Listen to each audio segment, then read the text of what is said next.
Dans le cadre des violences en milieu scolaire, si les sanctions sont nécessaires, la prévention ne l'est pas moins. Cette dernière reste d'ailleurs une priorité majeure et un atout sans faille pour freiner l'ampleur de ce phénomène avec les violences de tout ordre. Les cas de violence psychologique sont légion. Donc les moqueries entre pairs, ça existe.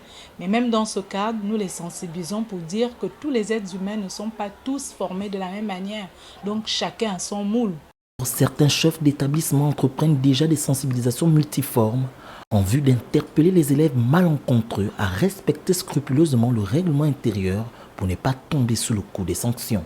Il y a des mesures coercitives, bien sûr, il y a des sanctions, il y a des exclusions, mais nous pensons avec les services spécialisés de notre établissement, c'est-à-dire le service social et les psychologues, qu'on devrait rapidement reprendre la sensibilisation maintenant, ça sera classe par classe.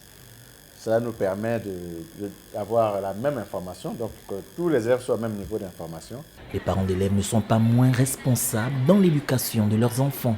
La première des stratégies, c'est déjà l'interpellation des parents, parce que chaque enfant appartient à un cadre familial. L'enfant ne vit pas seul, l'enfant ne vient pas seul. L'enfant a un père, l'enfant a une mère, et c'est à ces derniers d'assurer d'abord l'éducation, le suivi, la protection de cet enfant.